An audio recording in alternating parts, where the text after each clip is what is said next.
Thomas had been working in the caves of Kepler 442b for nearly 20 years. Every day was the same. He would wake up in his small metal room in the colony, eat a quick meal of preserved food, and then head out into the darkness with his salvage equipment. His job was simple: find useful materials in the ancient crystal caves, extract them and bring them back to the colony. The corporation paid him well enough, but the work was lonely and repetitive. He had no family, no close friends, and no real reason to care about anything except getting through each day. This particular afternoon started like any other. Thomas descended into the lower caves where few salvage operators ever went. It was dangerous territory with unstable rock formations and sudden drops that could kill a man in seconds. But Thomas had always been careful, and he knew these caves better than anyone else in the colony. He moved through the crystalline passages, his flashlight cutting through the darkness, looking for rare minerals and salvageable tech pieces from old exploration missions. That was when he heard it. A sound like nothing Thomas had ever heard before. It was a low, pained cry that echoed through the cave system and made his skin crawl. He stopped moving and listened carefully. The sound came again, closer this time. Thomas's hand moved instinctively to the emergency communicator at his belt. Protocol said he should report any unusual activity immediately. But something stopped him. Curiosity, maybe, or just the simple fact that he had nothing else to do with his life. He followed the sound deeper into the caves. What he found made his breath catch in his throat. Between two massive crystal formations lay a creature unlike anything he had ever seen in person. He had watched videos about the Vreth in colony training sessions. They were apex predators from the outer systems, known throughout the galaxy as dangerous and hostile. They were massive, scaled, with sharp teeth and claws that could tear through armor. The training videos showed them as enemies, threats that had to be eliminated without hesitation. But this Vreth was different. She lay on her side, her enormous body broken and bleeding. Deep gashes ran across her scaled skin, and her breathing was shallow and irregular. Thomas could see something else too. Her belly was swollen and round. She was pregnant, and very close to death. For a long moment, Thomas simply stood there. Every part of his training screamed at him to back away, to call the colony, to let the authorities handle this. The Vreth was a dangerous creature. She could kill him with a single movement. The corporation would want her dead, especially if she was about to give birth to more of her kind. This was exactly the kind of threat that military protocols were designed to eliminate. But as Thomas stood there in the darkness of the cave, something inside him shifted. He looked at the creature's face and saw pain. He saw suffering. He saw a living being in desperate need, not a monster or an enemy. The Vretha's amber eyes opened slowly and fixed on him. For a moment, predator and human stared at each other. Thomas expected the creature to attack. Every instinct told him to run. Instead, the Vreth simply watched him, her breathing labored and weak. Her eyes held no anger, only exhaustion and fear.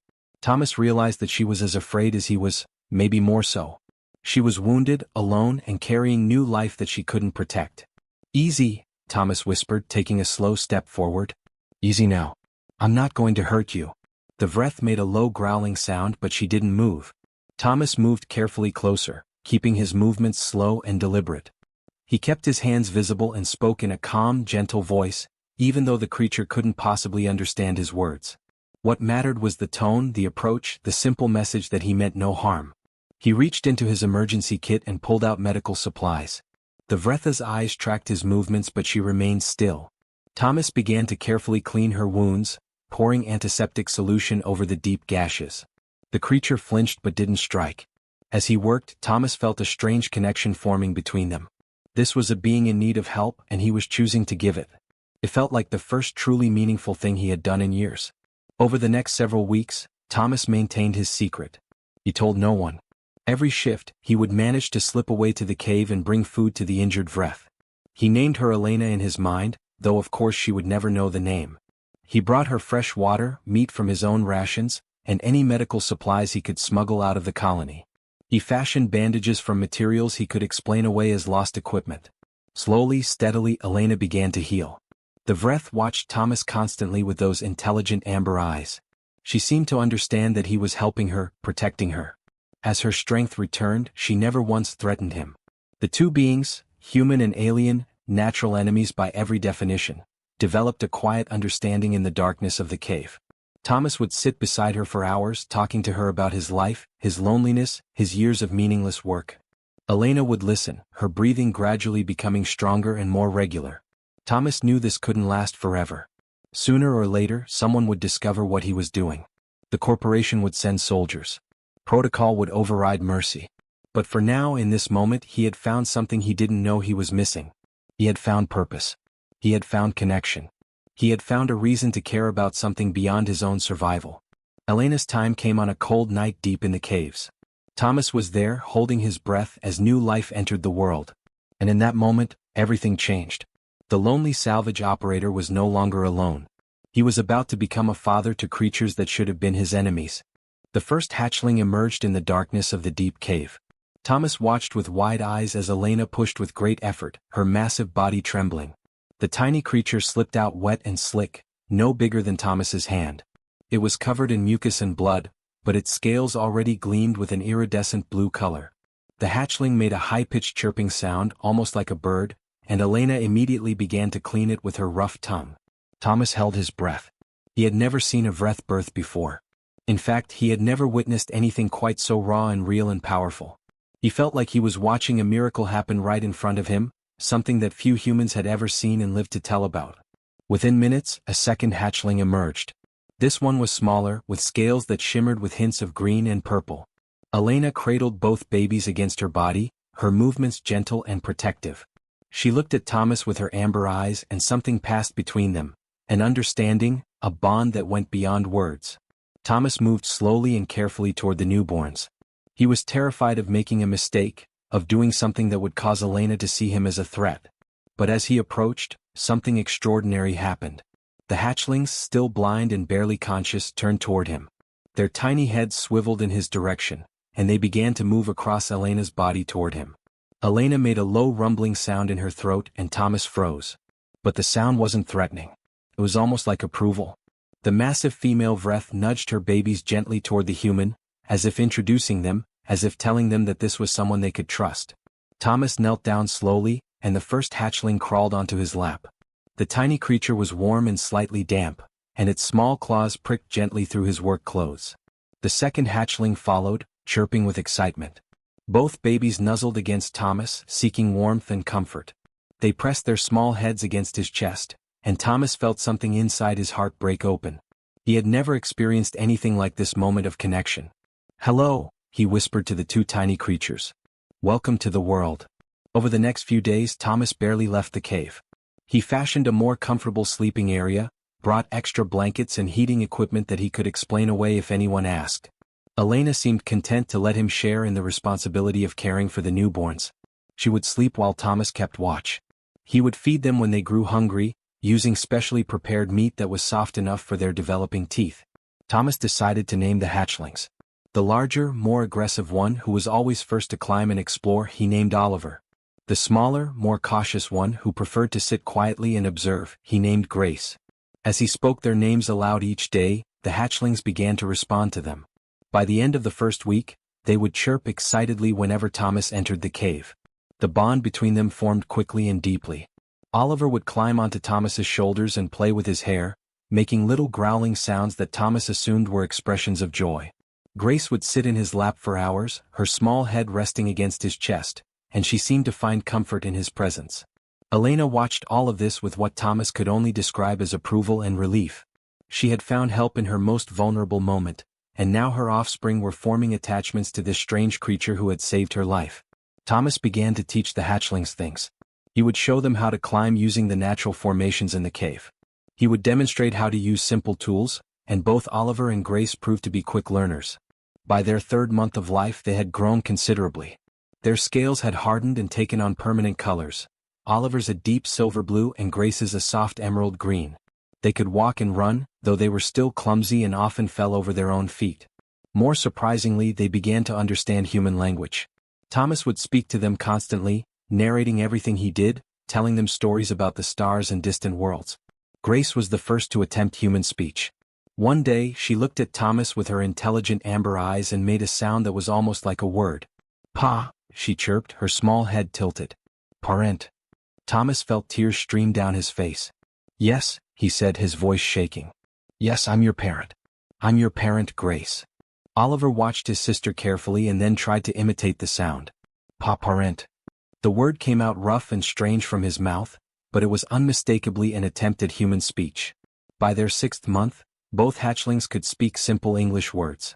Oliver loved to say mine, and would point at Thomas repeatedly, claiming ownership. Grace was more poetic. She would sit beside Thomas and say things like soft, and warm, and safe, words that seemed to describe how she felt when she was near him. Elena remained their protector and their teacher. She showed them how to hunt properly, how to move with grace and power, how to be Vreth. But Thomas showed them how to be something else entirely, how to love, how to trust, how to find comfort in connection with another being. One evening, as Thomas sat between the two growing hatchlings and watched Elena rest peacefully, he realized that his entire life had changed. He was no longer a lonely salvage operator working for a corporation that didn't care about him. He was a father to two extraordinary creatures. He belonged to something now. He belonged to a family. The hatchlings curled up on either side of him, their warm scales pressed against his body, their breathing synchronized and peaceful. Elena watched them all with her golden eyes, and Thomas understood that she was grateful, that she recognized what he had done for her and her children. In the darkness of the cave, surrounded by the creatures he had saved and who had saved him in return, Thomas finally understood what it meant to have a purpose in life. Thomas sat in the small administrative office of the colony, staring at his computer screen. His hands trembled slightly as he typed, entering false data into the work logs. According to the records, he had spent the last 8 hours completing routine maintenance on salvage equipment in the eastern sector. In reality, he had been in the cave with Elena, Oliver, and Grace. The lie was necessary, but it made his stomach hurt. This had become his second job now, maintaining the deception that allowed him to keep his family safe. Every morning he would clock in like a normal worker. He would spend a few hours doing actual salvage work, just enough to maintain his cover. Then he would slip away to the caves, staying as long as possible before returning to the colony to file his false reports and gather supplies. The hardest part was gathering resources without raising suspicion. Thomas had to be creative. He would smuggle out medical supplies in small amounts, hiding them in different equipment cases so no single loss would be noticed. He gathered food, fresh meat, nutritional supplements, anything that could help his growing family thrive. He forged requisition forms and created phantom projects that explained his frequent absences. Back in the cave, life was becoming more complicated. Oliver and Grace were growing at an alarming rate. By their 9th month, they were already the size of large dogs, and their appetites were enormous. Thomas found himself hunting almost constantly, tracking the native creatures in the lower caves and bringing back fresh kills for his charges. Elena was helpful in this regard. She taught the hatchlings how to hunt, though they were still too young and clumsy to be truly effective on their own. Grace sat beside Thomas one evening as he worked on his portable computer, trying to update his false records. She tilted her head, her emerald scales catching the light of his flashlight. "Work?" she asked, her voice still rough but increasingly clear. "Yes, work," Thomas replied, looking at her intelligent face. "I have to keep us safe, Grace. I have to make sure no one finds out about us." Grace didn't fully understand the complexity of his words, but she seemed to sense his concern. She moved closer to him and rested her head on his shoulder, a gesture she had learned from watching Elena. The simple act of comfort from his young daughter made Thomas's eyes burn with tears. Oliver, on the other hand, was less patient with Thomas's administrative work. The young male was naturally curious and aggressive, always wanting to play and explore. He would climb on Thomas, trying to wrestle with him, testing his growing strength. Thomas had learned to be careful during these play sessions. Oliver's claws were becoming sharper and his bites, though playful, could draw blood. "Easy, Oliver," Thomas would laugh, dodging the hatchling's attacks. "Save your fighting for the hunting lessons." Elena observed all of this with what Thomas had come to recognize as maternal pride. She was healing beautifully now, her wounds completely sealed and her strength fully restored. She had become a formidable presence in the cave, and Thomas knew that if anyone ever discovered them, Elena would fight with absolutely ferocity to protect her young. The family developed routines. In the mornings, Thomas would leave for the colony, and Elena would keep the hatchlings occupied with hunting lessons and climbing exercises. In the afternoons, Thomas would return with supplies and spend time teaching Oliver and Grace. He brought old data tablets and showed them pictures of Earth, of stars, of places beyond this small mining colony.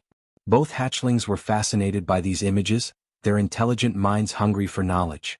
By their first year, Oliver and Grace could speak in short sentences. Grace had a natural curiosity about language and would ask Thomas constant questions about words and their meanings. Oliver preferred to learn through action, practicing hunting techniques and physical skills. Thomas taught them both. He showed Grace how to read simple symbols on his equipment, and he taught Oliver advanced climbing techniques by demonstrating them himself. The deception became increasingly elaborate. Thomas had to explain his regular absences to his supervisor. He claimed he was working on a private salvage project in the deep caves, something that might be lucrative. He even filed false reports showing supposed discoveries of valuable minerals. These fake reports actually helped him. His supervisor was pleased with his output and stopped asking questions. But the tension was always there. Thomas knew that eventually someone would notice the inconsistencies. Someone would question his work patterns or check his actual equipment usage. The corporation kept careful records of everything. It was only a matter of time before the truth came out. One day, a routine inspection almost exposed everything. A junior officer arrived at Thomas's work site to verify his equipment logs. Thomas's heart nearly stopped as the young man reviewed the documentation. But Thomas had learned to think quickly. He claimed he had been testing new equipment in a remote section and had simply forgotten to update the secondary logs. The junior officer, barely interested, accepted the explanation and left. That night, Thomas sat in the cave and held both Oliver and Grace close. Elena rested her massive head nearby, her amber eyes watchful and concerned. "I can't keep doing this forever," Thomas whispered to them, though they couldn't understand his full meaning. "Someone will find out. Someone will discover us." But he also knew he couldn't give them up. These creatures, these hatchlings who called him parent, they were everything to him now. He had become someone different. Someone who valued life and connection over protocol and safety. Someone who would lie and scheme and risk everything to protect the beings he loved. Grace made a soft chirping sound and snuggled closer to him. Oliver, in his sleep, wrapped a small claw around Thomas's wrist. Elena made a low rumbling sound that seemed to say she understood his worry but also that they would face whatever came together. The hidden family remained hidden, but they could all feel the danger closing in around them. It was only a matter of time before their secret changed everything. Dr. Rebecca Chen had always been detail-oriented. It was the reason she had become a xenobiologist in the first place. She noticed things that other people missed. Small inconsistencies. Tiny patterns that didn't quite fit together.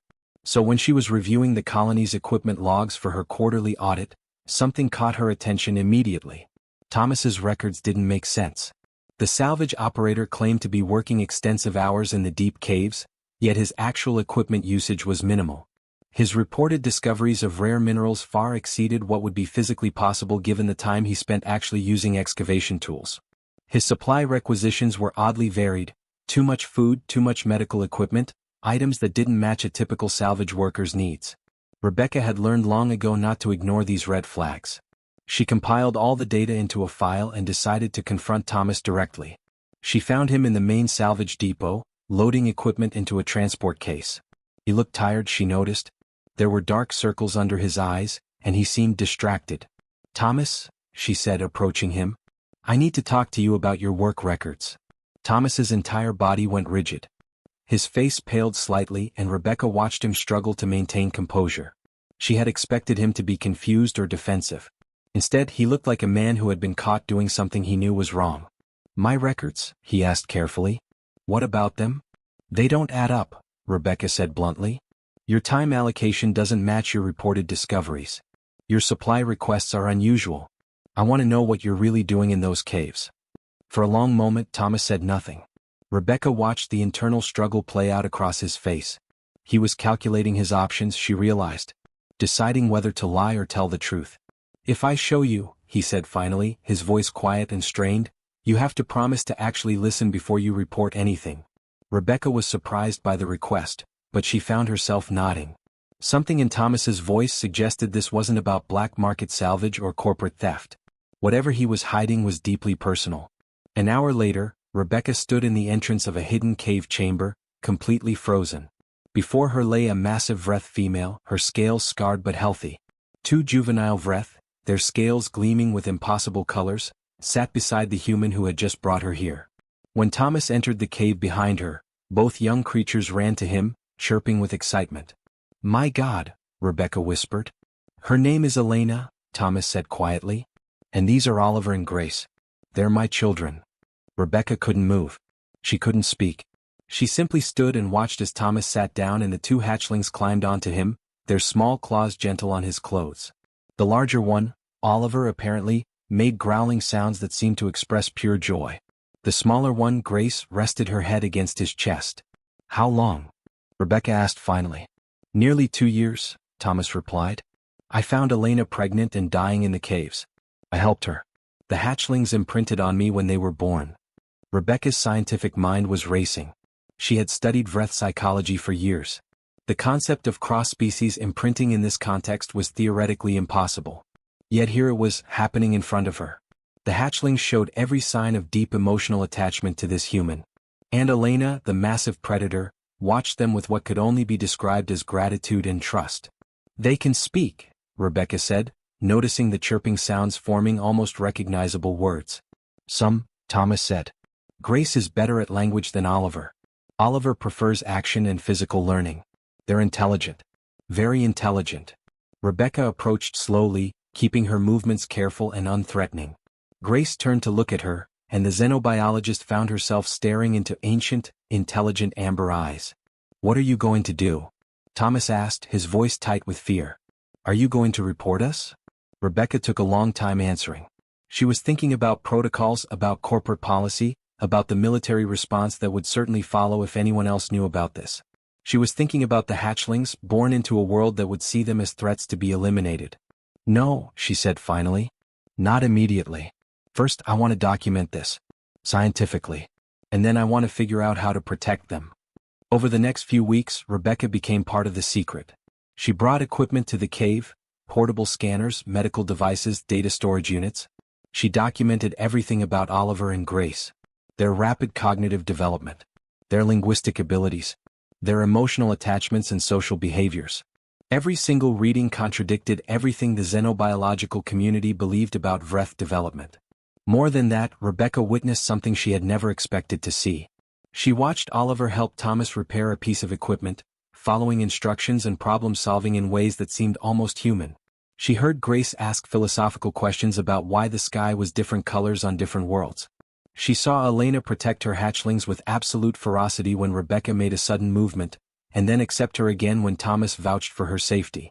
This changes everything, Rebecca said one evening, reviewing her data. This proves that Vreth are capable of deeper emotional bonds than we thought. It proves that cooperation between species is possible. But who will believe us? Thomas asked. Who will accept this instead of seeing it as contamination or corruption? The scientific community, Rebecca replied with determination. And potentially the political powers. If we document this properly, if we present the evidence clearly, we can make them listen. She filed a comprehensive report with the colony administrator, but not before she had prepared presentations and backup documentation. She included her scientific credentials, her years of xenobiological research, and detailed observations of the hatchling's development. She explained the unprecedented nature of cross-species imprinting and its implications. The response came faster than anyone expected. Within days, the colony was buzzing with activity. Administrators arrived. Communications were sent to corporate headquarters. And then, most surprisingly, official messages came from the Vreth Collective itself, the governing council of the Vreth species. They wanted to meet. They wanted to see Oliver and Grace. They wanted to understand how this impossible thing had happened. Thomas held both hatchlings close as he waited to see what revelation would bring. He had hidden his family to protect them. Now he was about to expose them to the entire galaxy. But Rebecca had given him hope that maybe, just maybe, his family wouldn't be destroyed. Maybe they would be understood. The diplomatic vessel descended through Kepler 442b's atmosphere like a silver bird landing in the desert. Thomas watched from a distance as Vreth emissaries emerged, their scaled forms catching the light of the colony's landing lights. These were not soldiers or hunters. They were diplomats, scholars, and decision-makers from the Vreth Collective's highest council. Rebecca stood beside Thomas, her hands clutching her documentation files. She had spent weeks preparing for this moment, organizing her research, writing reports that explained the impossible bond between human and Vreth. Now, as the emissaries approached the colony, she took a deep breath. Are you ready? She asked Thomas. Thomas looked toward the cave entrance in the distance. Behind it, Elena waited with Oliver and Grace. The hatchlings had no idea that their entire world was about to change. No, he answered honestly. But let's do it anyway. The meeting took place in the colony's largest conference room. Thomas had never been inside it before. It was a sterile, professional space with long tables and communication screens. The Vreth emissaries sat on one side, their massive forms making the furniture look like it had been designed for children. Rebecca presented her findings methodically: data, scans, observations, linguistic recordings. She showed videos of Oliver learning to use tools, of Grace asking questions about the stars, of both hatchlings expressing obvious affection toward Thomas. The lead emissary was a massive female named Kestera. Her scales were deep purple, and her amber eyes were incredibly intelligent.